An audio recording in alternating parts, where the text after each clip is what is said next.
爹爹，快点上来了！爹爹没事吧？快喊大夫过来！官家古装，现在是什么年代？如今是公元1127年，大宋王朝的军队腐败无能，战力日益低下。北方的女真人建立金国后，以摧枯拉朽之势，大破宋军，攻破北宋都城汴京。黄河以北的大量土地和城池被金人侵占，中原腹地惨遭劫掠和屠杀。宋徽宗、宋钦宗二帝被俘虏，3000皇亲贵胄及数万百姓被金军驱赶北上，成为奴隶。这是中华历史上惨痛的异族入侵，后世称之为靖康之耻。在历史的洪流中，大宋王朝本该由皇室康王赵构继承天子之位后，退缩江南，苟安一隅，将覆灭屈辱的过程拉长100年。但是一个意外，却让一切都变成了意料之外。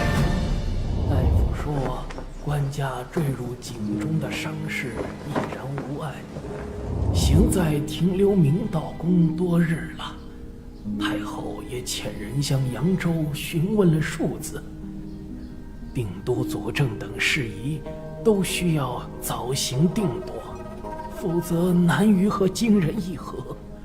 万一再生枝节，引起纷争，行在这边实在难以应付。官家还是要尽早启程啊！我居然真的穿越了，还穿成了皇帝，但我真的怎么也高兴不起来。毕竟，我是穿到了那个与秦桧合谋，害死了英雄岳飞的千古罪人赵构身上。好歹我也是21世纪的当代大学生，待业好青年，我可不要变成赵老九这种臭名昭著的烂人呢。为融合到赵老九的记忆，这些家伙我是一个都不认识啊。不过有一点我听明白了，他们都是跟着赵老九想要南下逃跑的投降派。到底该当如何，还请官家示下。阵乏了，出去透透气。这些事，日后再议。康大官，官家倒是不再哭闹胡搅，但似乎全然不认得咱们了。别大惊小怪，官家只是伤了头，有些许错乱罢了。你看官家气色依旧，口齿言语也清晰，过些时日，定能恢复如初。杨仪中会随时报告官家的状况，尔等无需操心，务必要严守消息，不可让下面产生乱七八糟的传言。那里就是御营了，去看看古代的军队到底是什么样子。一群瘪犊子玩意儿！老子把你们从延州那旮瘩带出来，从辽阳府一路杀到这里，你们为个马都出差池？都快隔着1000年了，这母亲的口音，是东北老铁啊！干啥啥不行，吃啥没够。官家，各位不必拘束，朕就是来随便看看，了解下军中情况。都起来说话。官家，听闻官家喜好玉射，自乃队中收藏的辽北良弓，小人斗胆，恳请官家一试，点评鉴赏。也好，朕就在营中更衣，试试此弓。赵老九这身板真不错，比我原来结实多了。可惜空有一副好皮囊，内里却是个贪生怕死的草包。现在换成我，怎么也得做点什么，才能对得起这份机缘。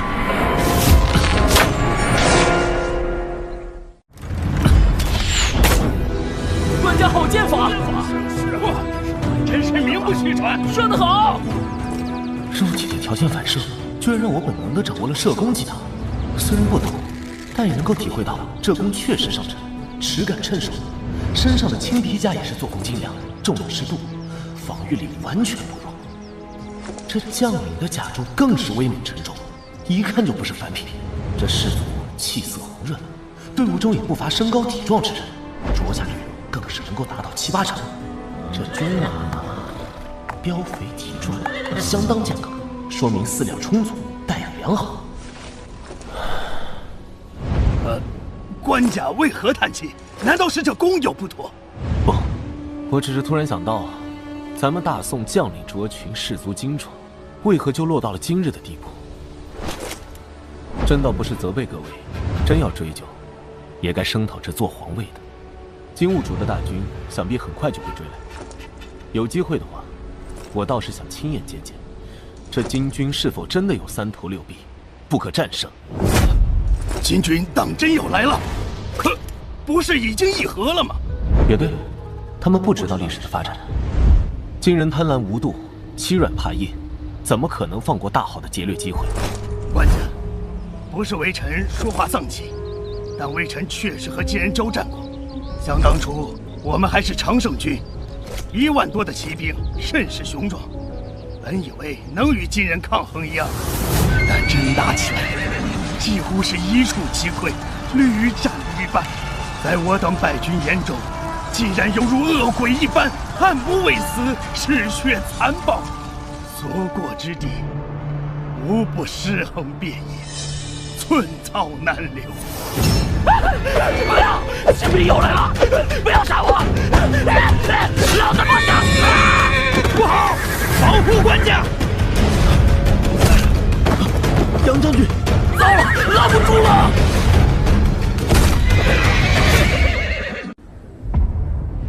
官家，臣约束手下不力，险些酿成大祸，请官家责罚。刘钦，此事不怪你，朕知道你的忠心。这马夫也是在抗金战役中失了神智，以后就送往善堂，好生疗养吧。刘钦，你也不必有负担。从今日起，朕暂时住在御营，你调拨50骑，一同来随师御前。多谢官家恩典，官家真是仁义明君。混账废物！让你看好官家，怎么还敢看到御营里去了？和那些丘拔厮混在一起，成何体统？下面已经开始有流言，说官家这是不想南下，改了心思，为此都杀了好几个嚼舌根的下人。可在此地逗留越久，越架不住他们乱猜。如今居然有人上了奏章，公然重提北反抗金之事，竟是鹰派胡言！抗金？拿什么抗金？2圣都北狩了，怎么可能打得过金人？必须劝说官家尽快动身，绝不可在此刻让那些奏章和主战派出现在官家面前。隔绝内外，这可是谋逆之罪！蠢货，这都什么时候了？如果官家真的改了心思，我们的地位绝对保不住。叶刚宗泽一党必然会对我们赶尽杀绝，荣华富贵只在江南。不管用什么手段，都得熬过这一关。哼，区一个阉官，还真把自己当内相了。唉，要变天了。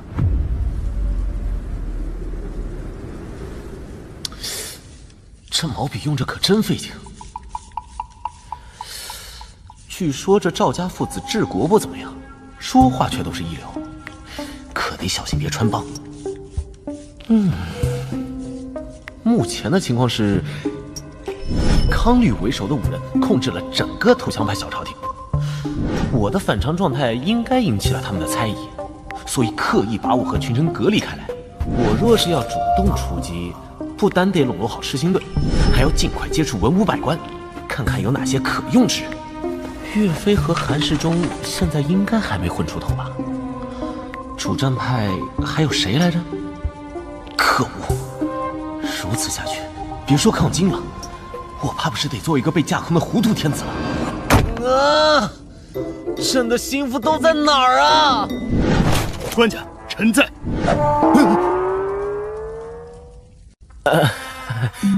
杨青啊，朕只是在自言自语罢了。我都忘了这厮负责贴身护卫。行了，没什么事儿，你且退下吧。这2日夜间，官家睡得有些晚，且多有叹息，可是有忧心烦扰之事？杨青有心了，不过你觉得朕会为何事烦扰？臣斗胆，官家烦扰之事，或许是行在之中多有掣肘，无法如臂施之。这虎是在试探我吗？难道他看出了什么破绽？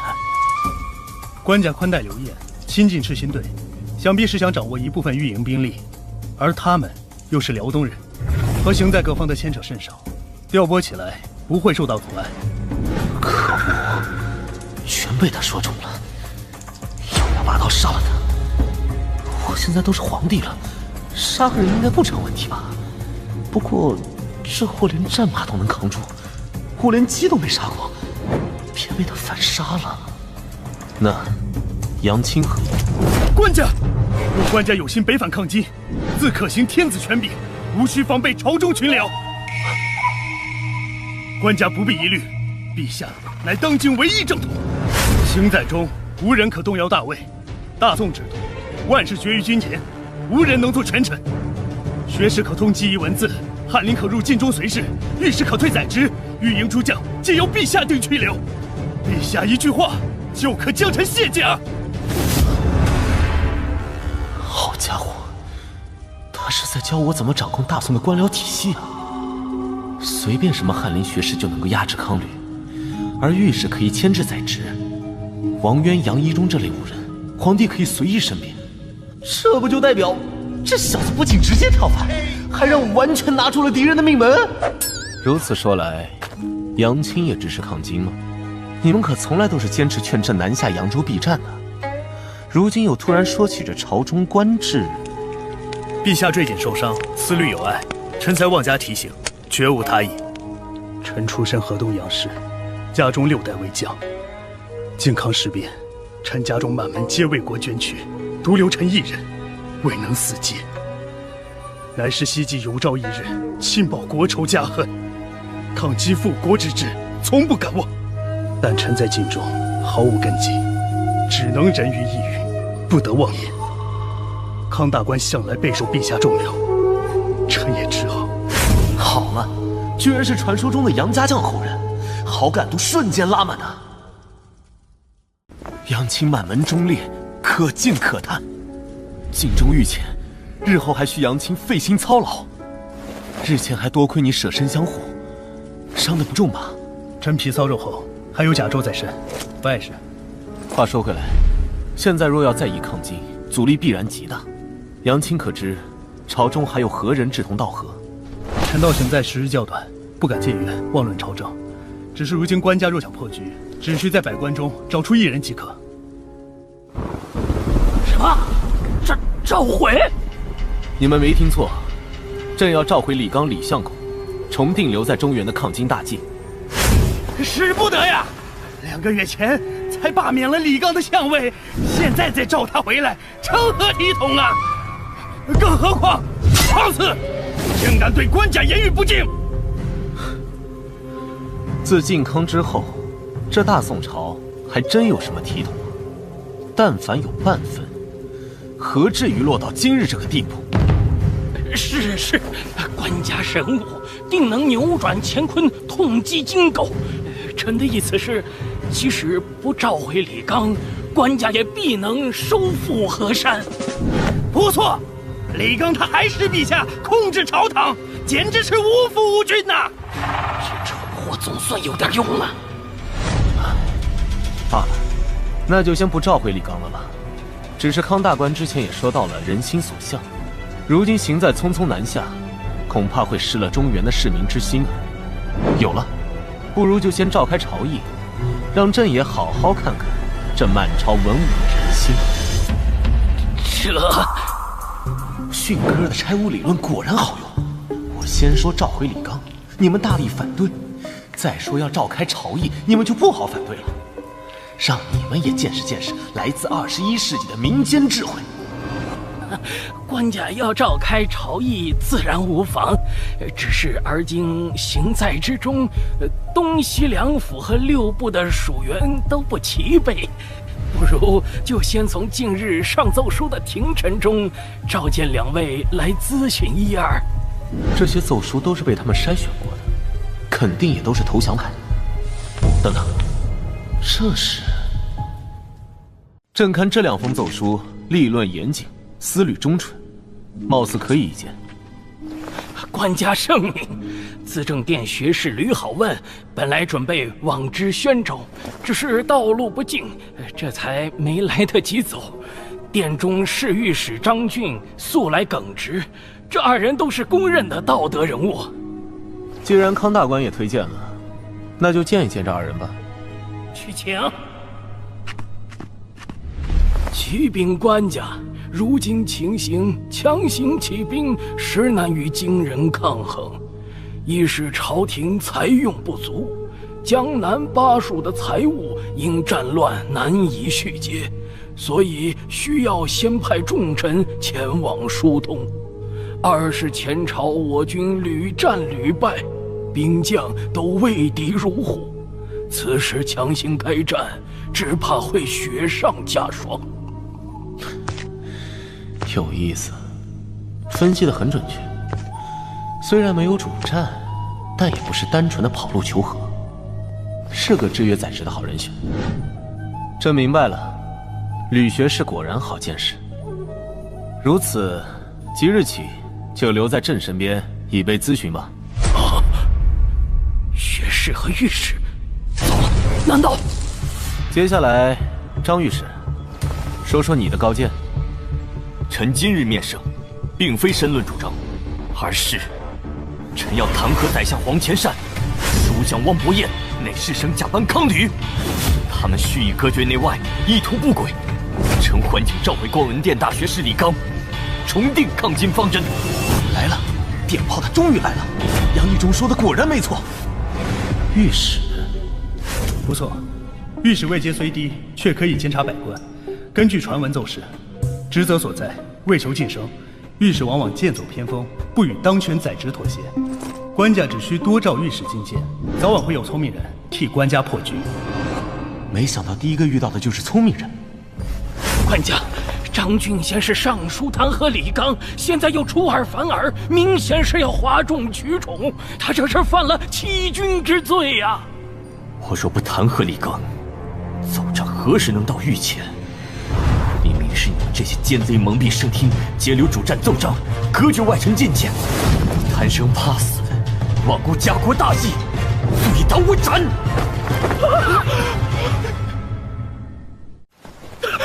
国家明鉴呀！臣等一片赤诚之心，全是为了官家呀！哎，康履，事到如今，你也莫要再狡辩。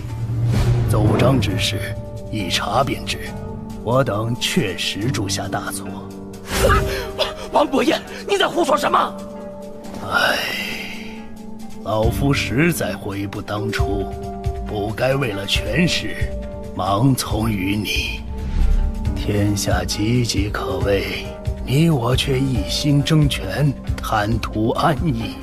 你可忘了，自己的地位全然仰仗天子圣眷，而天子位尊却是基于江山社稷，天下市民啊！都押下去，关入大牢，听候发落。怎会如此？昨日我还是百官之首，宰相都要看我脸色，杨义忠这厮还得被我撑伞，其他文官武将最多受到贬斥，只有我肯定会被处死啊！之前想要难逃的可是官家呀，我不过是迎合他的想法而已，现如今却一朝失了圣眷，就猪狗不如了吗？圣眷不是我们隔绝内外，是官家们要挟附体了。那日在京中，我亲眼看见有妖物，一定是妖物夺了官家心智，否则怎会如此？大官，你我相识多年，我答应和你去扬州享受富贵，就是圣明天子；决心留在中原抗金，变成了要挟。咱们之间何至于此？竟敢怨对天子，插出去！不，官家！本想留他一条性命，可惜。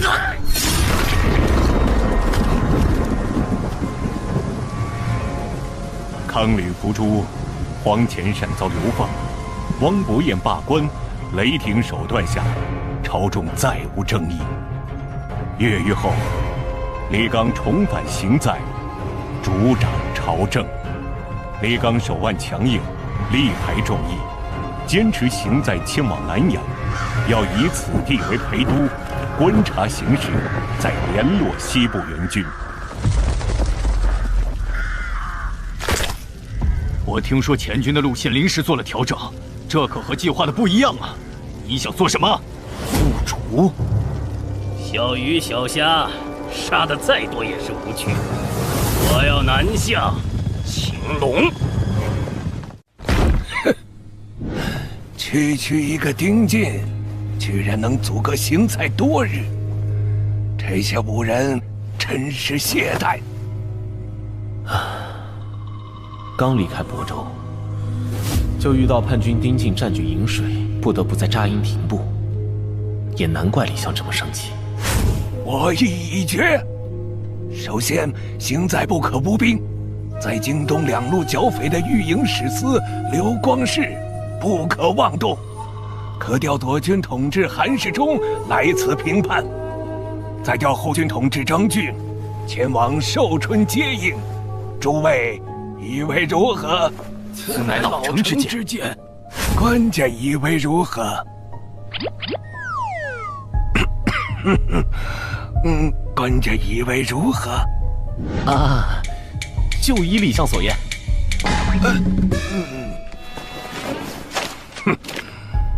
还有一些不小势力的官员，都什么时候了，还不停地互相攻击弹劾，通通都该严厉斥责。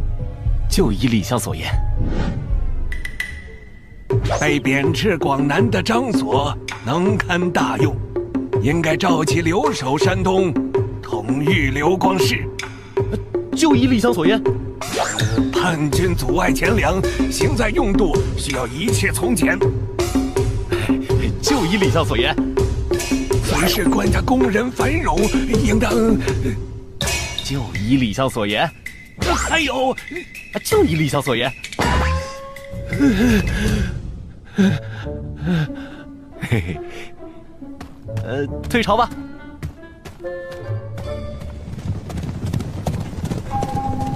看来赵构对朝中主战派的伤害真的太深了。李纲对我的惩戒和防范依旧颇深。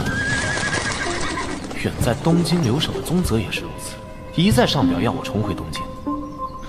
他是生怕赵构逃得太远太快，才不得不发表如此激烈的言论。现在我想要抗金，却是没几个人会真心相信。官家，前方已是界沟阵，人多嘴杂，还请官家放心，朕知道分寸。朕只是想看看。没错，我看到的一切不是穿越的幻象，不是空洞的陈词奏章，不是听起来感到麻木的数字，这是还未被战乱蹂躏荼毒的人间烟火。好香！哲远，你再迟些回来，我们都快要饿死了。身为御史中丞，也得按时吃饭啊。官家给每个人都发了僵持，你们却好意思跑来我这里瓜分。反正托你的福，我们都难得再吃到姜食了，必须搭配烫酒。满饮，满饮。此次行在才买得了僵持，听闻官家分毫未尝，尽数分给了百官家眷。如此圣天子德行，可媲美古之明君。那李相公却咄咄相逼，不仅在朝堂上还是官家，还抨击官家外出扰民。等行在安稳于南阳之后，他若依旧如此无度，我定要狠狠弹劾于他。袁振兄多虑了，李相没那个野心，也没可能成为权臣。以李相为首的主战派，之前受到太多打压，如今起复，心里有不满和猜忌也属正常。若不能容忍李相的跋扈，如何能让满朝文武相信，官家如今是真的想要抗金？其实官家真要表现抗金决心，就应该立刻北上，御驾亲征，浴血杀敌，迎回2日。大事不好了！金兀术来了！赵大人、胡大人，李相命你们速去参加朝会。赵大人，李相命你即刻出发，催促韩世忠进军。黄河下游，金兀术大军兵力5万不止，现已渡河，直指京东东路。自梁上坡往东，黄河沿线全线告急。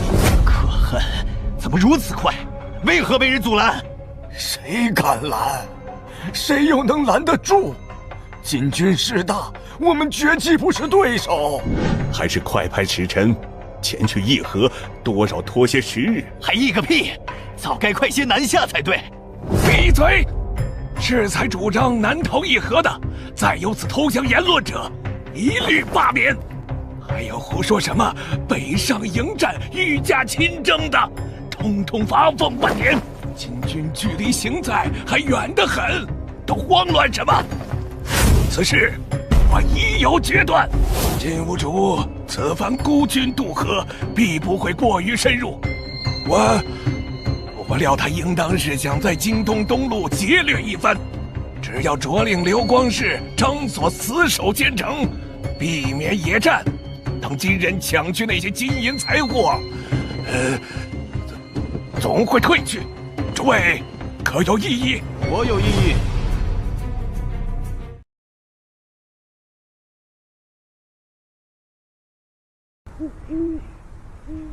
此事我有异议。官家，金人断不会只出一路军马，金兀术也断不会止步于山东。金人建国不到15年，骤然膨胀，内部权斗必然激烈。开国皇帝阿骨打死后，却是其弟吴七买继位。但阿骨打的那些皇子早已成年，他们势必会觊觎皇位，而皇子之中，尤其这位4皇子最为跋扈。完颜兀术此番南下，又岂会满足于区区经营？兽群争斗，上位者不但要善于厮杀，更要长于狩猎。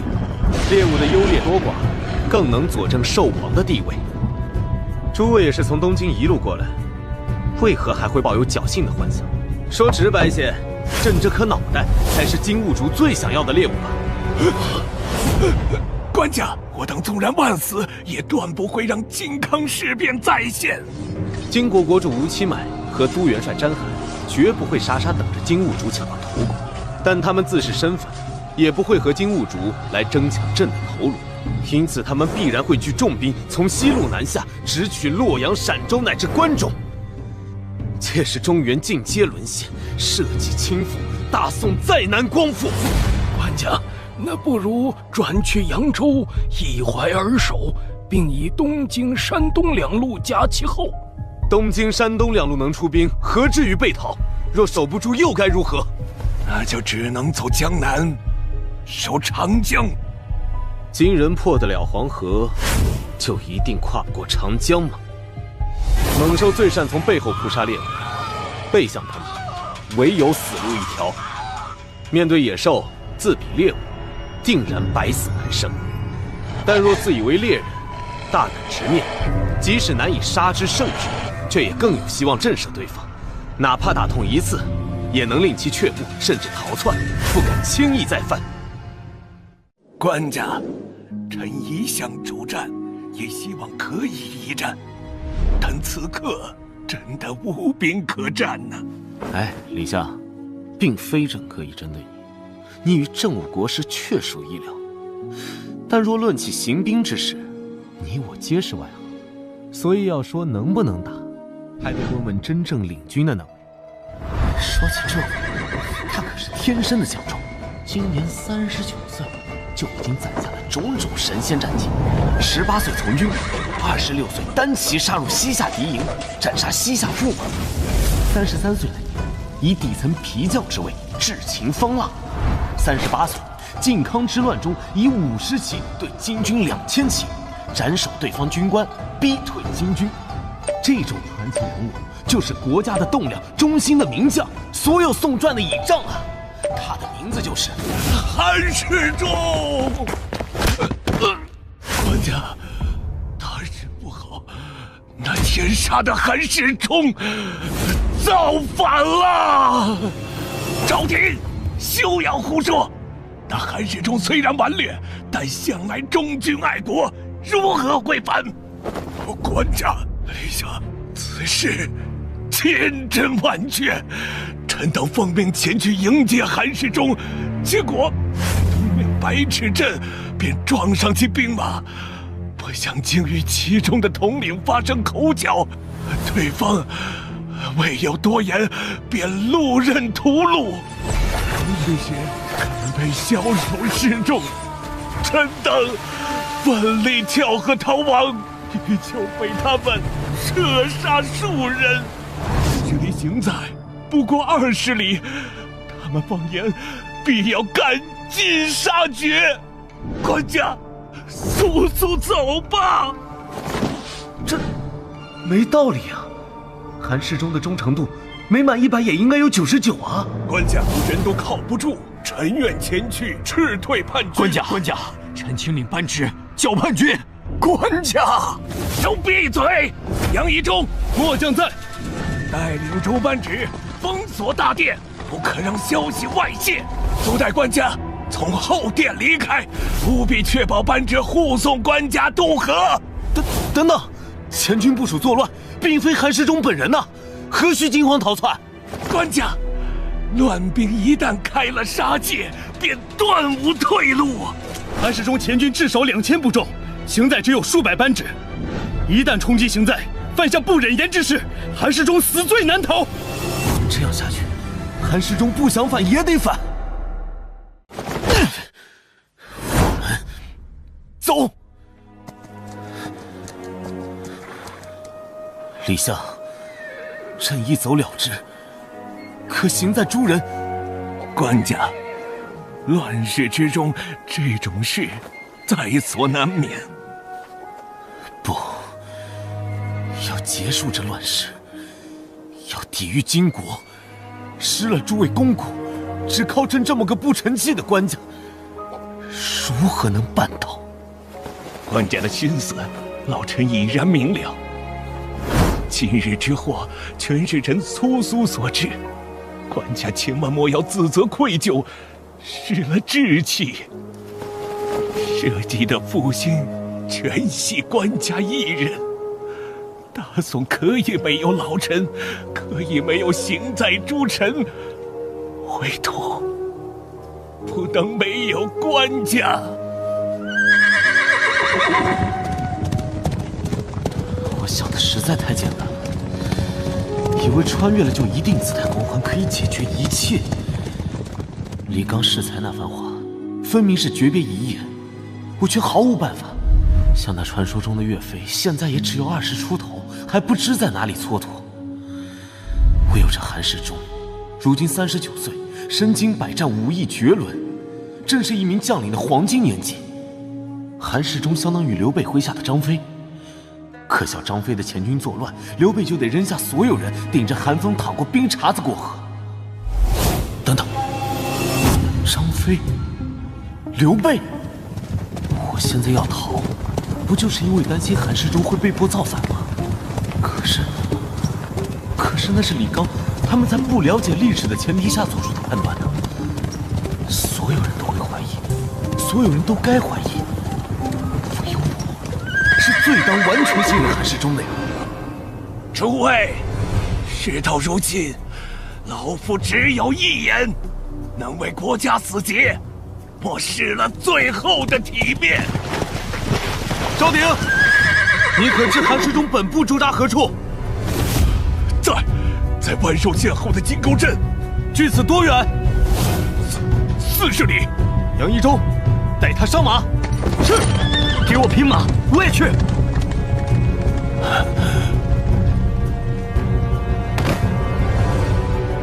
官家，前方是叛军驻地，走哪边可以绕开？绕过东北方向的山坡，跨过一条小河即可。可是官家，那韩世忠当真如此可信吗？不好，有人埋伏在此！别慌，他们人数不多，必不是本部军马。诸位可愿信朕？必无悔，追随官家。很好，朕义信韩世忠必不负朕。杀！什么？邢在来的使者？哼！这些邢在的老爷们儿真是聒噪，屁本事没有，就知道催。有能耐去找叛军唧唧歪歪呀！你们这些蒙儿，回去告诉那些老爷，老子明天就会赶去邢在护驾。再敢3更半夜扰俺清静，小心！领头的红袍怎么有些眼熟？难道？良臣韩青，朕的御营左军统制，韩世忠麾下前部造反，杀了朕的御史。朕被逼无奈，走投无路，只能够抛妻弃子，扔下邢在文武，来投奔你了。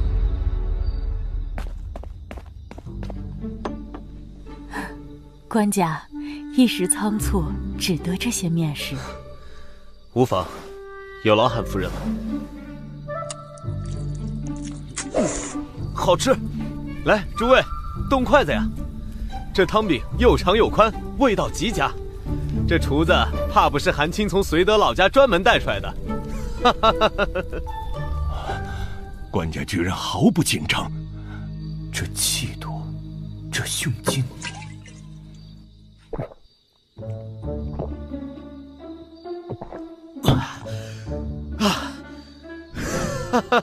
痛快！这怕是穿越后吃的最安心的一顿饭了，有大腿抱的感觉真好。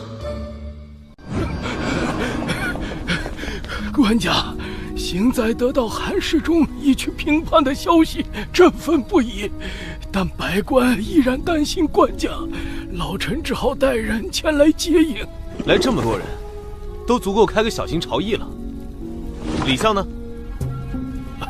李相旧疾复发，南下病榻，叮嘱臣等谨遵官家旨意。哼，还算他有自知之明。那就是官家吗？那看着比俺儿子还小嘞。看个屁！躲一边去！臣献上首级一颗，好叫官家知道，作乱的贼厮已经被臣亲手了结了。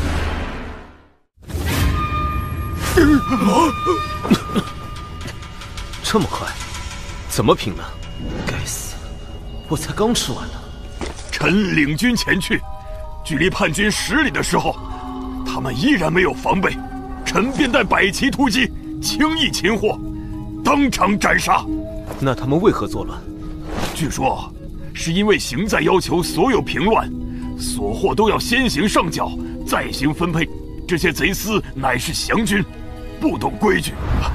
请官家放心，臣素来知道邢在清苦，一路上连道祖、佛祖身上的金粉都刮了。此次战力，臣一定不会贪墨，尽数上缴邢在。良臣，朕不是……哼，韩世忠，你纵容手下劫掠成性，对降军缺乏管束，陷官家于危地，竟然想用区区财物来抵消此等罪责吗？官家，臣要弹劾韩世忠，请罢免此人一切职衔。你这鸟人，再敢信口胡说，老子就把你……怎么着？良臣是觉得朕的御史今天死的还不够多吗？哪里，官家误会了，臣是看御史大人发型有点乱。松手拿开！官家年纪不大，可我怎么一听他说话就犯怵呢？赵青，你是觉得朕会无视法度，肆意放任韩世忠？臣不敢。还是得官家治你们这些鸟人。自靖康后，乱兵四起，湘军杂糅，良莠不齐，而大军又要赶期，又要持续平叛，出现些许意外也是难免。官家明鉴，但越是危难时刻，越要讲究制度。良臣，今日委屈了你，可会怪朕？官家如此说，臣不敢委屈。韩世忠御下不严，部署擅杀御史，侵扰行在，免去其承宣使，去御营左军统制，为全统制，依旧暂领御营左军。去了职，到底兵权还在，只是可惜没了太尉的名头，威风小了很多呀。官家好手段，给了大家交代，也多少敲打了韩世忠。良臣，你且过来些。是。站直了。近看之下，骨架着实突出，双目犹如鹰眼，难怪史书中夸他风骨伟岸。哎，夫人，官家看老爷的眼神怎么怪怪的？啊，官家，这如何使得？良臣，你平叛勇功，本该重赏，奈何行在空虚，此腰带你万不可推辞。以后见了我也不要弯腰了，因为我能够直起腰来，向来是良臣一直为我扶腰坐台。官家。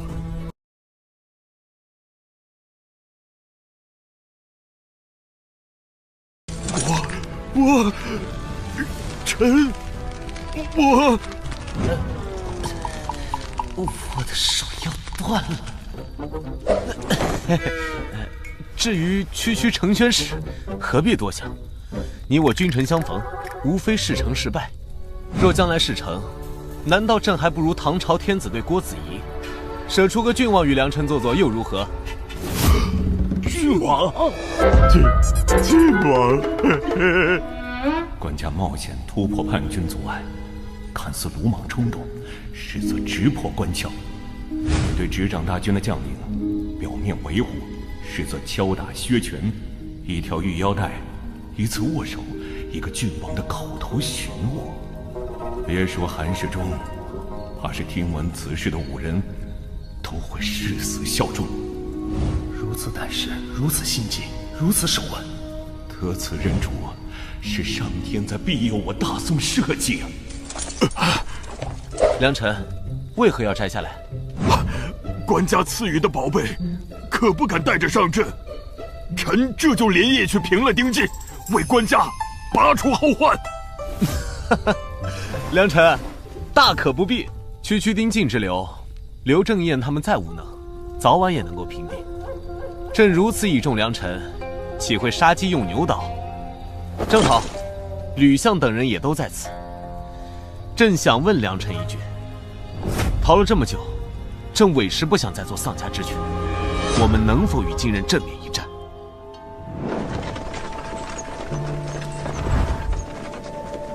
爹，娘，咱们什么时候回家啊？把金人赶走，咱们就可以回家了。你们从没见过金军吗？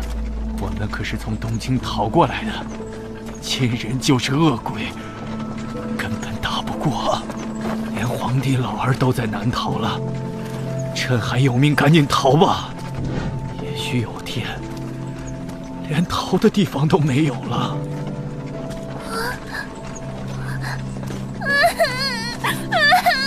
我要回家，我要回家。难怪。建炎元年冬，金军再度发兵南下，知济南府刘裕献城投降，淄州知府赵明诚弃城而逃，青州知府张侃被杀殉国。赵宋官家携东京2路难民、壮丁、府库及市民，转向淮水、寿州避战。队伍太庞杂了，官家这是要效仿刘玄德，险命渡江啊！只是难得官家如此深信，大部分人却还说官家是要南走偏安。今日已经多起纷争了，难民之间的，官军劫掠的，氏族冲突的，死伤颇多。也不能怪他们多想，毕竟谁都知道，南阳才是坚守中原的要地。现在改道去了淮上，官家还让李相先带着皇家亲眷先行去了扬州，稍有动荡，就能直接过江偏安，再难回头了。唉，可又有什么办法呢？谁听了那话，都不会敢再去南阳直面金人了。我们能否与金人正面一战？官家，臣不是个怕死的人，今日受了官家如此恩典，更不会惜命。但臣也不能信口胡说，辜负官家的期许，平白折损更多士卒。如今的情况就是，我军和金人之间的实力差距悬殊，金人一路南下，气势如虹，平原野战无可匹敌。即使臣等集结所有大军，数倍于敌，正面交战，也绝对毫无胜算。唉，真是何其讽刺！我这种历来主战的人，看到官家终于放下出战的念头，自然是松了一口气。可又担心官家真的会过江偏安，但打又不能打，逃又无法逃，究竟应该何去何从呢？你们不要小觑了官家，可别忘了，官家与韩世忠最后还有一番言语。既然如此，连良辰你都，假如依靠水师地利防守呢？依然很难。我军已对金人畏之如虎，战力不是靠环境能弥补的。不过，如果仅是针对此次金兀术的南侵，或许还有一丝机会。只是官家务必需要说服一人，让他与臣配合。张中丞，张中丞，呼延通部署将官劫掠难民士卒，引起巨大骚乱，死伤数十人。官家下令务必查清，首恶当斩立决。呼延通可是韩世忠留下的心腹啊！明正、元振，你二人最为公正，务必顶住压力，为官家明正典刑，再不能动了士气。是。等等，在引领安顿难民士卒过河后，务必信任官家的抉择，千万不要留在后方。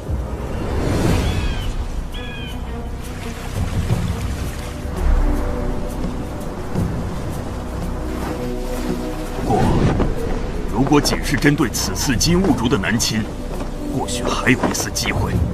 只是官家务必需要说服一人，让他与臣配合。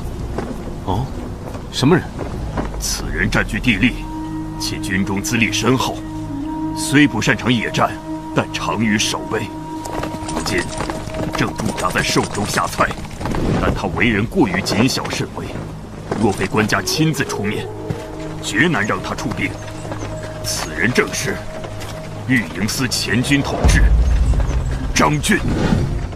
13年前，完颜阿骨打与白山黑水间起兵，短短10年间就覆灭了幅员辽阔的大辽。北方德局大变，常年征战，金人军队无往而不利。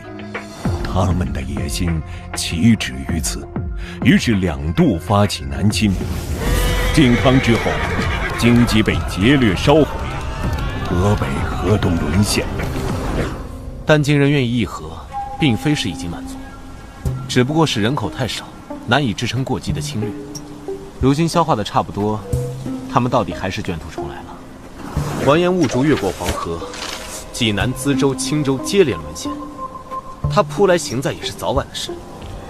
但是张太尉，朕自离开东京以来，一路从河北逃到京东，从京东逃到应天，从应天又逃到这里，朕委实不想再逃了。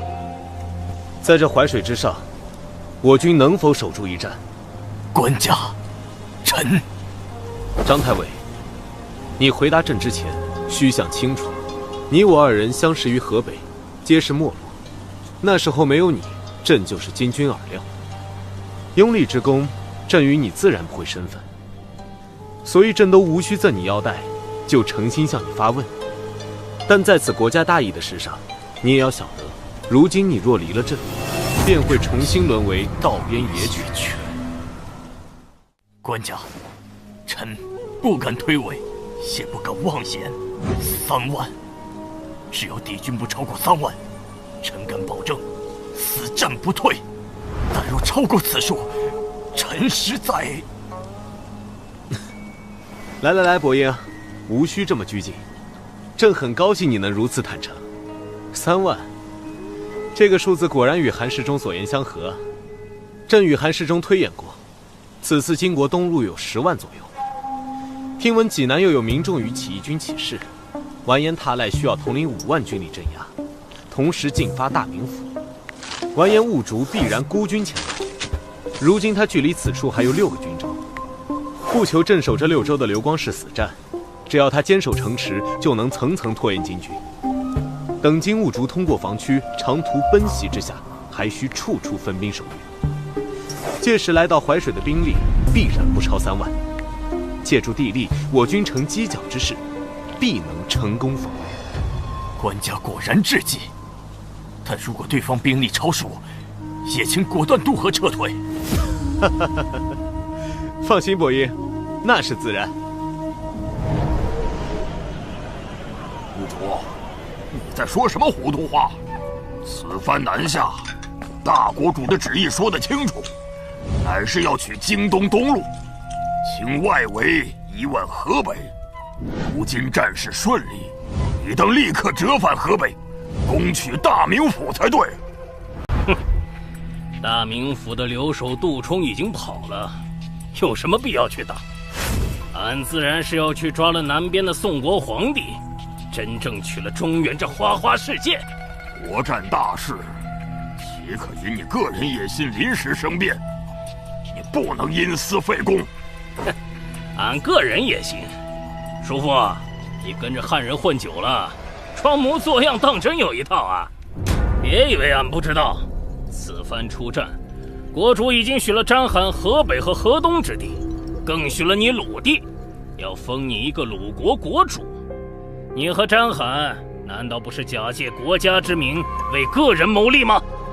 既然如此，俺堂堂太祖之子，有本事取了中原，就算到了国主面前，也敢争这口气。胡闹！你真想南下，何不先完成国主交代，与俺一起平了鲁地，没有后顾之忧，岂不安全？那不知要等到何时啊？万一宋家皇帝在开春前逃过淮水，那可就难寻了。叔父，你放心，俺不用你的兵马，还会再调2万大军去攻打大名府。俺只带3个万户南下，输赢计较都只在俺自己。你答不答应？俺去6个营，考虑考虑。叔父请便。真让你说中了，兀竹那小子果然不会安分。他仗着太祖之子的身份，铁了心要立刻南下。俺到底要怎么回他？你可得好好帮俺出个主意。小秦学士，冀、北2处瓮城已经修葺完毕，多段城墙也已经修补好，各处守备所需弓箭、弩机、木垒、碎石、焦油也整备妥当。最新一批的少骑还没有回来，但结合前几批的情报，新降的济南府百姓发生暴动，刘裕向完颜塔来求援，而后者已然即刻发兵支援。完颜兀竹也分兵前去接应。如此推算，金军此次南下，兵力必然不会超出3万了。但是伯英啊，刘光世那边为何久久没有回信？此次关键也在于他能否层层分治金军。官家大可不必如此忧心，也许是信使途中遭遇了乱兵等意外。那是有大股部队从北面过来了，快派少骑！侦查对方究竟是敌是友。是溃兵，是北方来的溃兵，数量怎么会这么多？为何逃得如此急迫？难道是金军罗旗，拐子马？不卓，这样，你若执意现在南下，也得应许俺一个条件：此去寿州尚有刘光世掌控6个军州阻隔，你得先平了刘光世，俺方能许你南下。叔父，这套说辞是你帐下那个汉人幕僚教的？自然是小秦学士。不卓，你可不许找他麻烦。哼，俺谢他还来不及呢，明天俺就给他送7、8个美女。这是刚送来的军报，刘光世放弃所有军州，全军不战而逃了。既然如此，你送钱就好。小秦学士可是最怕老婆的。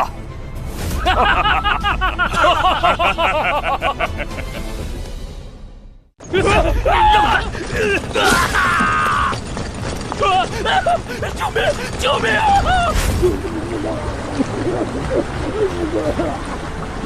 混账！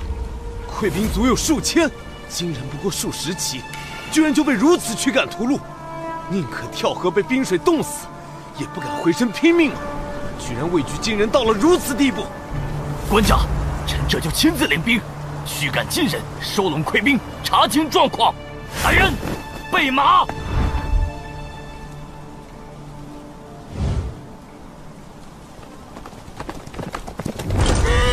儿郎们，那封国军节度使刘光世不战而逃，此乃天王诏诉。俺要你们10日内急行至寿州，擒杀赵官家，一起坐享中原富贵。擒杀赵官家，一起坐享中原富贵。登州、莱州、维州、宜州、密州、淮阳军6大军州同时遭到金军主力猛攻，京东东路全部失陷，敌军总数不下10万之众。怎么可能？晋军居然有10万南下！完颜踏赖和完颜兀竹合兵才10万，怎么可能全军进出？而且刘光世所辖京东东路6州方圆1000里，人口200-300万，他麾下兵马至少7、8万，为何败退得如此之快？官家，军国重视，想必刘太尉不敢谎报军情，晋军必然没有10万，很可能是完颜兀竹建功心切，不顾一切进出本部5万。官家适才也看到，如今我军畏敌如虎，被一击击溃，也不是没有可能。可若是据城坚守，也不至于。官家，现如今事已成定局，具体如何，刘太尉到来一问便知。可眼下最重要的是，敌军数量远超我们预期的3万之数，而且晋人行军迅速，不出10日，想必就会迫至城下。官家，请快做出决断，放弃此战，即可渡河南下吧。是去扬州暂避也好，甚至渡过长江也罢，臣一定为官家坚守下蔡，争取更多时间。渡河吧。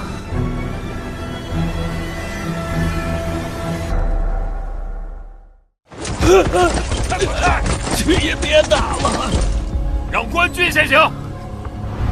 逃难的百姓有10几万，溃退的军官也有5、6万。下蔡以及上下游的渡口皆是人满为患。张太尉带兵维持秩序，已然斩杀了100余乱兵，但各种混乱依然难以避免。官家，还请下山前往寿春城中暂避，以备不测。不，就在这里立仗，金人很快就会杀过来。不看到他们安然渡河，朕实在难以心安。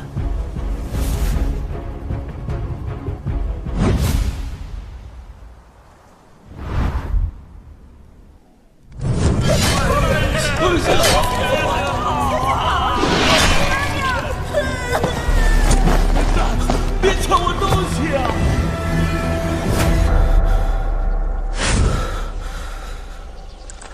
这里是……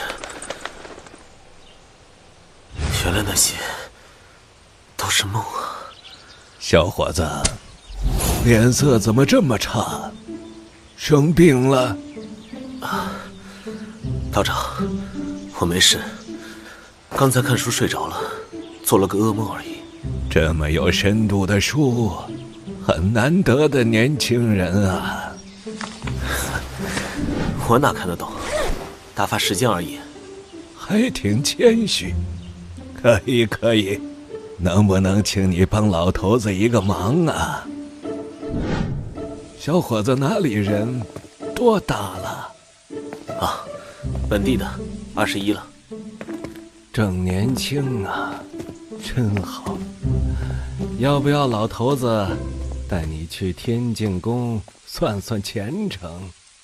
咱这涡阳老子庙可是春秋时期就传下来的，有我带着，可以给你打个8折。咱这儿有离儿保佑，灵得很呐。道长，都说了我是本地人啊，谁不知道隔壁陆毅那个才是真……等等，你找我帮忙，不会就是想骗钱吧？还一口一个老子、李耳什么的，完全不像正经道士嘛。怎么会呢？再说了，陆毅和咱们这儿离得这么近，说什么真的假的？这样吧，你要是帮了忙，就再给你打个5折。道长再见。哎，小伙子，你别急着走啊！哎呦，不算命不算命，我是真的有事找你帮忙。什么？有小狗掉进九龙井里了？哎，道长，这种事儿你就直说嘛，干嘛拐弯抹角的？哎，这不是怕你不答应吗？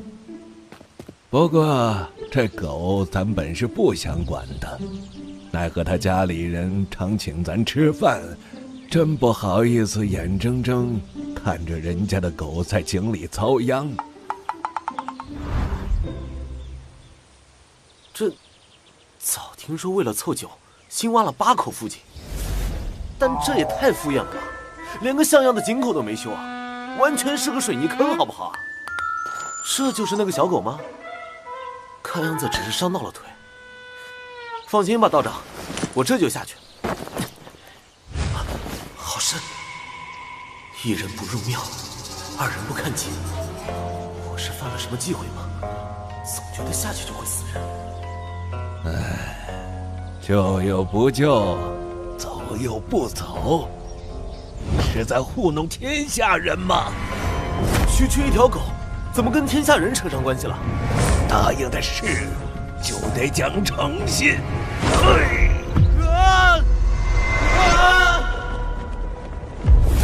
这是……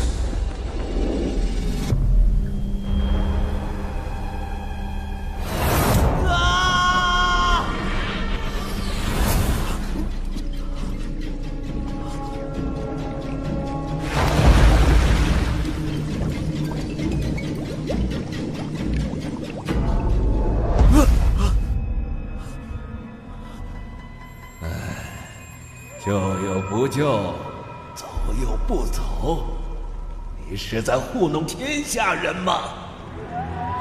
下菜起火了！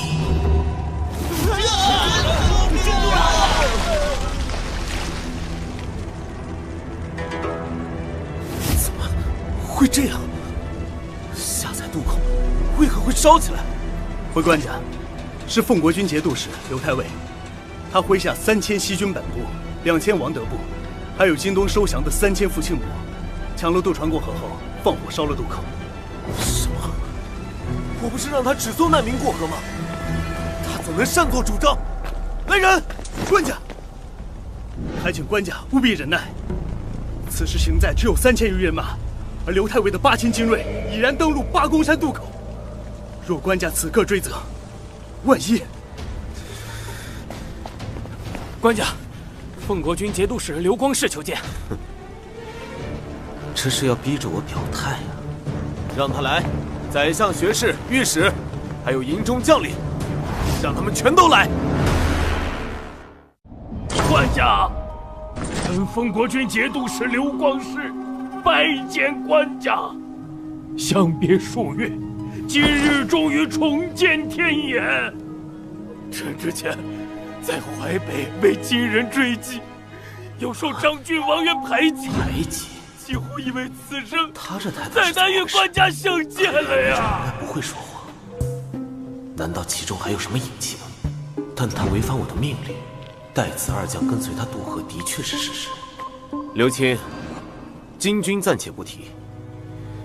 你说被张太尉和王太尉排挤，是怎么一回事？臣本该受命留在下蔡，协同张太尉拒敌，但臣军中将士为金人大举杀伤，势难再战，更影响守军士气。臣便想着，不如先行带他们渡河休整，再向官家报告。他这么说，倒也算有几分道理。但王张二位太尉却不许臣引兵夜渡，他们占用了大半船只，臣的伤病聚在渡口，人心惶惶。失控之下，开始抢夺渡船，不想却发现，船中皆是张太尉之前剿匪所获巨额财货。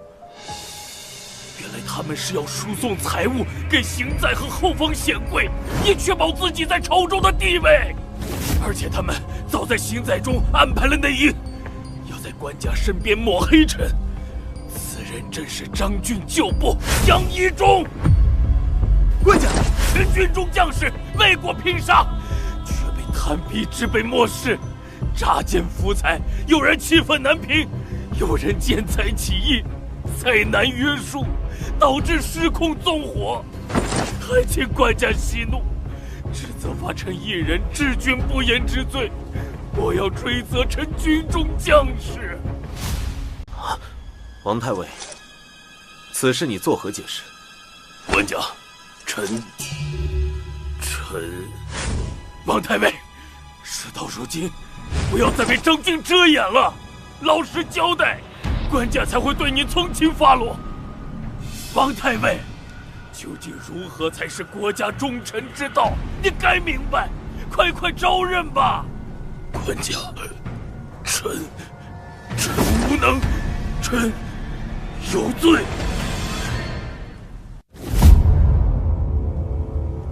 官家，事情已经如此明了，还请官家为臣做主。诸位，吕相公、汪相公、张忠臣，你们的看法呢？一反常态的全体静默，看来他们多少都知道这是怎么回事，否则早就吵翻了天。连张俊这种嘴炮强者都放过了这个机会，还有人频频偷看帐外的王德和傅庆。而王渊这个被告自认有罪，却不多做分辨，还不跪不叩，明显不是认罪的模样，就差把委屈二字刻在脸上了。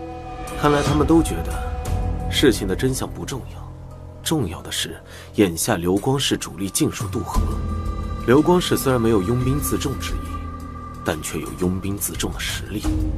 可这刘光世不准备造反，他整这么一出是图什么？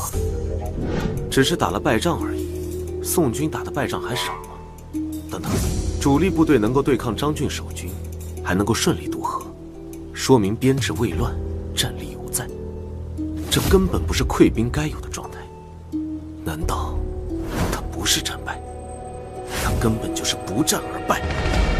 官家，韩将军有文书送到。韩世忠。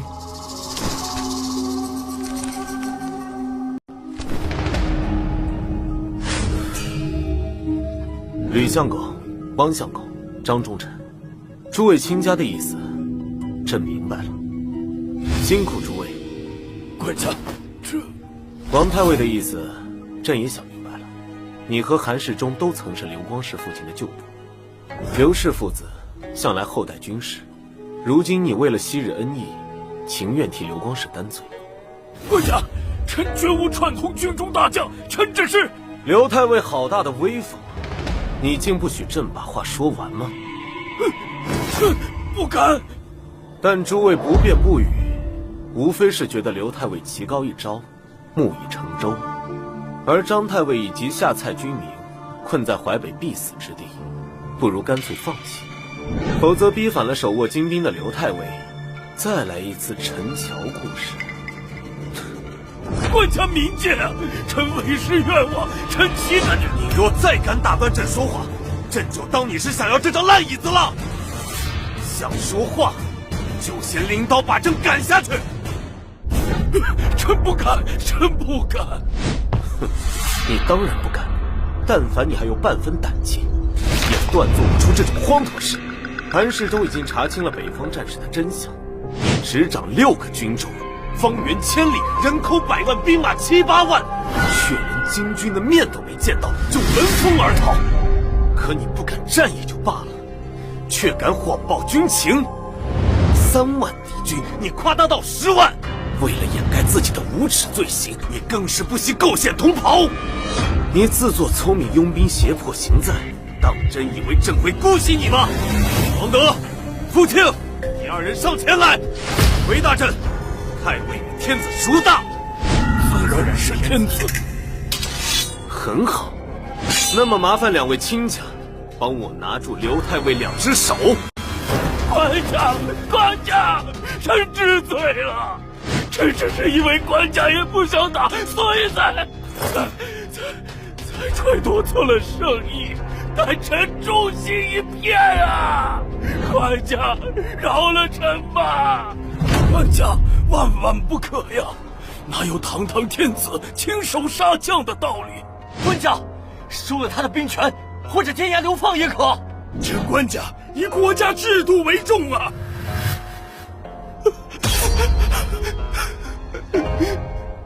哼，倒是忘了，我还从没杀过人。甄府该如何下手？就是杀鸡那般。不，官家不可！朕宁可亡国，一定要亲手杀了此人。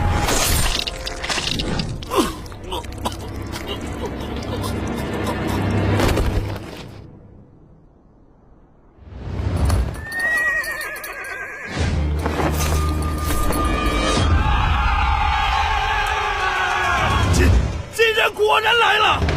真的只有3万，这怎么看着更多呢？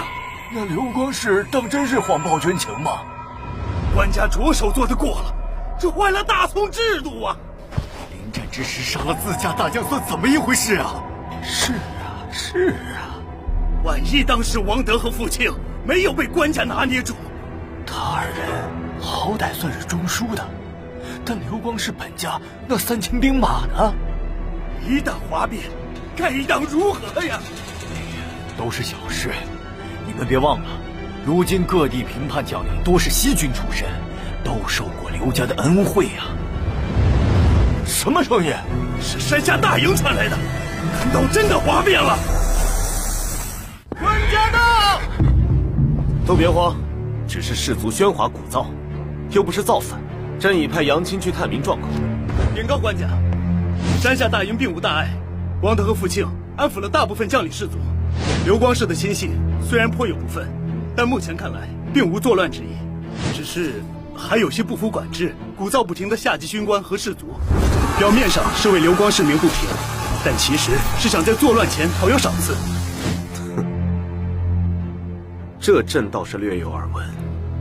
西军素来有层层克扣军饷的传统，中底层的兵卒军官只得以这种形式多讨些银钱。只是不想国难当前，他们已然无法更改陋习。若朕坚持不发赏赐，官家万万不可！如今军中没有宿将坐镇，士卒们很容易就会被煽动闹事。是啊，官家，此事不同刘光世一人，万一哗变，就算不造反，也会全营溃散难逃的。放心，既然如此，就发给他们赏赐。朕岂会吝惜区区财物？而且不光要照例赏赐士卒，传朕旨意，将王德提拔为统制，领此地刘光世旧部3000兵马。各地汇集来行在的物资和财物，也通通作为赏赐，发放给周边平叛的将领，把带头闹着要赏赐的军官们都集结起来。朕要在大帐中亲自给他们发。官家英明。丞相，请再核对一下这批财物的清单。官家这次从善如流，懂得安抚人心，真是不容易呀。若是早些听我们的，不杀那刘光世，省了多少事。你们当真以为官家是年轻气盛，一时冲动才杀人吗？算了，就当老夫杞人忧天，希望不要再出事端吧。还是张哥厉害，时机抓得简直绝了。听说官家要亲自来欣赏呢。哼，都学着点吧，见过天子，够你们下半辈子吹牛了。那是，这回赏赐不知道再够玩多久呢。不知寿春城里的娘们贵不贵？干脆赏咱们一个窑子得了。官家驾到！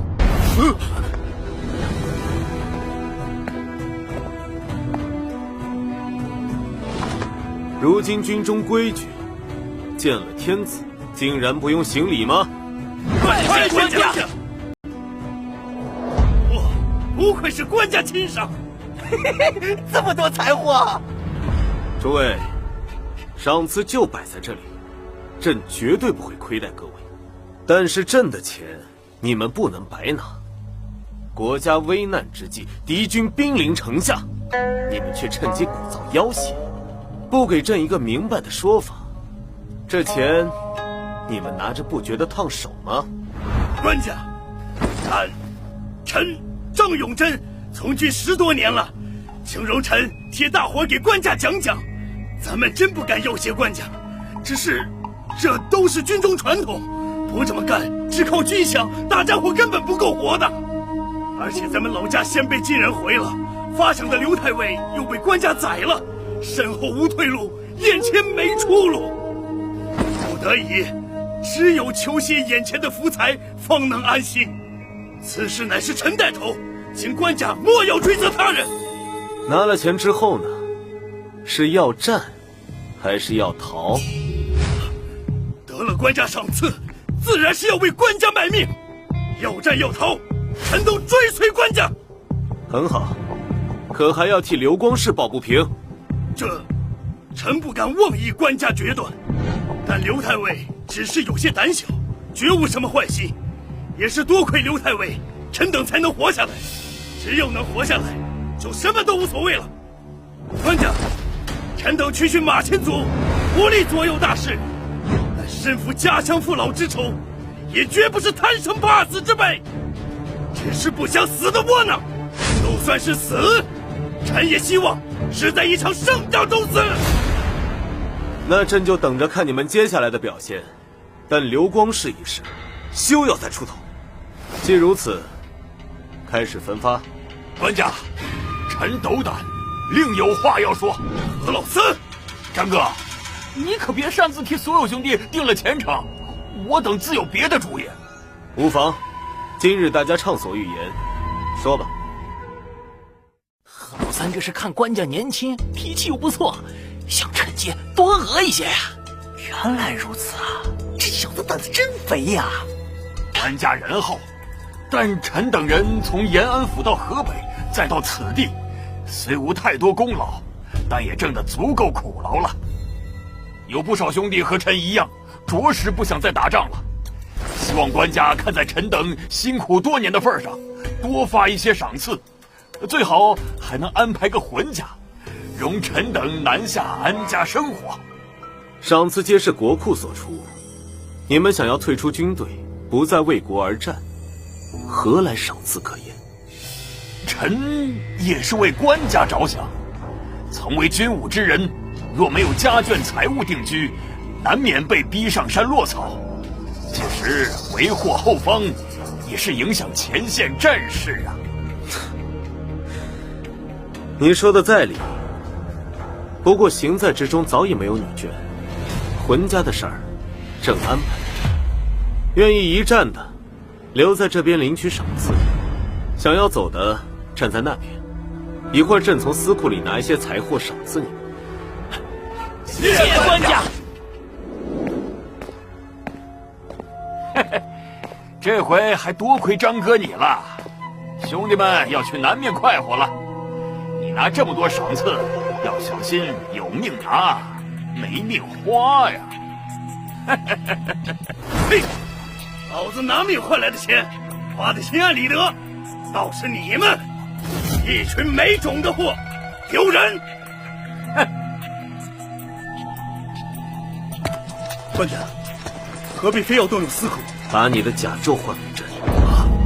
来人，替杨舍人卸甲。官家，难道卸甲？何大哥，你说官家能给咱们多少赏赐呀？哼，怕什么？给的少了，咱们还不走呢，就赖在这军中，都是自家兄弟，谁能赶咱们？大不了再多拉些人，真南下去做贼。听说南面的女人可水灵了，多抢几个做压寨夫人。哎，官家来了，后面跟了不少人，一定搬来了不少。这是怎么回事？是谁？上！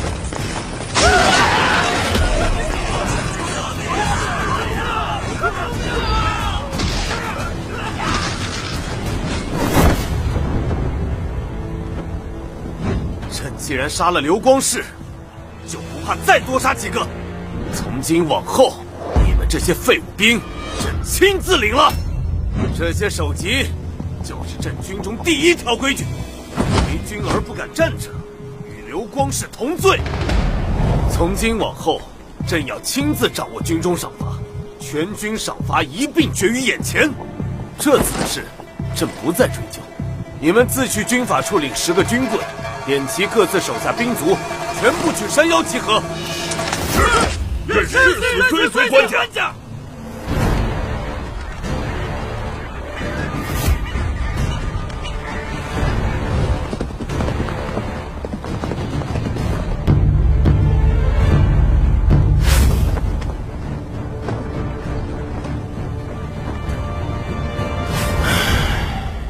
我真傻，真的。吕相，官家此次威慑之后，不但军心一统，士气也难得旺盛，为何还要叹气？其实，谁不知道官家的心思呢？以此地优势守城，阻碍金军，提升士气，稳定众人，抗金决心。可先杀大将，再杀军官，调遣老臣，孤注一掷，就真的能达成所愿吗？须知京军野战从无败绩，如今更是金兀术亲领大军，下才孤悬在外，说不定明日就会开城投降。我方才1万出头的可战之力，靠杀人威慑出来的士气，如何制胜？官家铁了心冒进，万一有个好歹，这江山可就真的……德元，我想好了，我一生都少与人争执，以往在朝堂上也没坚持过什么，但这次我真的不能再坐视官家粗暴无度的一意孤行了。就算这相位被官家拔掉，我也绝不能袖手旁观了。想什么好事？官家可是专门挑你这个脾气软的老好人来做相公，看准了欺负你不善争执，怎会放你解脱呢？吕相，莫要自欺欺人了。要是能劝动官家，谁会不劝？只是光用体统道德这些说辞，能劝动官家吗？自从官家夜奔平叛以来，行事何其果决，就连性烈如火的李相也要主动南行，对官家退让。现如今，官家更是亲手斩杀刘光世，枭首军中败类，行在之中，谁敢质疑官家？吕相，你敢说，若是一切都按照你的想法来办，当真会有更好的局面吗？不说别的，只看眼下对岸的金兵，若当真袭杀我们，该如何应对？兄弟们，和俺一起杀光这些宋人他们，抓了他们的狗皇帝！皇你娘的，叫皇帝！杀进狗！什么？居然败了，还死了10几个！回禀四太子，何里等人立功心切，只带了30-40人渡河，以为宋人早已溃乱，岂料那赵宋皇帝居然没跑。王德王爷差奉命出战，士气旺得惊人。哼，没跑？真的假的？好叫四太子知道，稍有常识的人都该知道，金吾道烧乃是天子大驾专用。如今那龙道正在山中，那赵宋官家自然也在。哼，给我割了这厮的喉咙！这些孙子就知道拽蒜，还什么稍有常识之人都该知道，俺不知道又如何？落到亡国降人之地，还要摆谱，真可笑！哼，那些南蛮子不过杀了俺们10几个人，居然也好意思大肆庆贺，吹吹打打，好生聒噪。算日子，应该是他们在过汉人的除夕。这赵宋官家没有逃跑，倒是有几分胆色。等俺亲手捉了这厮，还不是得像前2年那个皇帝一样尿裤子？那四太子打算如何行动？咱们不伐木建造工程器械，反而到处搜缴船只，这是不打算进攻下蔡，想要强渡淮水，直取八公山吗？废话，那下蔡城高墙厚，墙吃下来，不知道要折损多少儿郎。再说，咱们只为了那赵宋官家而来，破了下蔡，万一吓得他直接南逃，如何再续？反倒是留着下蔡，围而不攻。赵家皇帝为了吊住城中士气，必然不得不坚守八公山。等俺们一鼓作气渡过河，届时他再想逃，可就由不得他了。哼，强渡谈何容易？如今宋人坚壁清野，淮水北岸的渡口都被烧了个精光，渡船集中在南岸宋人手里。咱们手中一共不到30只舢板，短期之内根本无法运送大军。行了，哈里将军，你别总想着功臣那点功劳了，断得无聊。俺这就去河上转一遭，必能找到强渡策略。四太子，敌军统帅怎能如此轻率冒险？咱们军法可是规定，将官若死，下属全要斩首。俺可不想此次出兵尚未见功就。放心吧，俺又不上岸，只是在河里看看而已。宋人忙着作乐，哪会注意到俺？大不了俺就立下军书，死了也保你们无事，如何？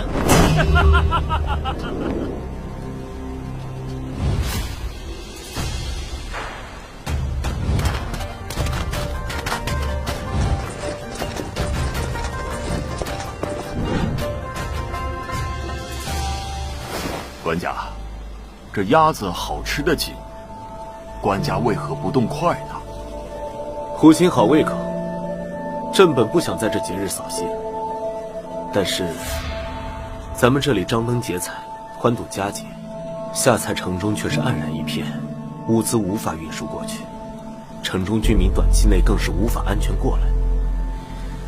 安抚的使人派去了几批，却没有能回来的，就连赵鼎也陷在其中。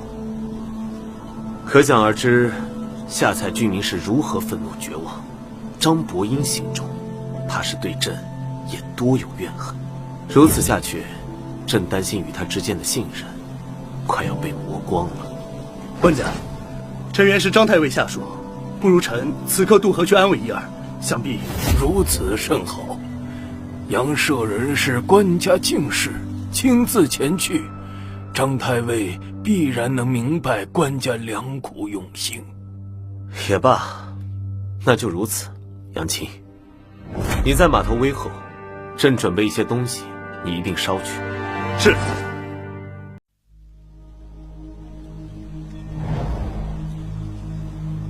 唉，朕还以为只有杨青察觉到了，想不到你们竟都来了。官家，这到底是为什么呀？明明有更稳妥的方法，为何一定要犯险？万一张太尉有半点歹心，或者难以约束下属。官家，老臣自知软弱无能，劝不动官家。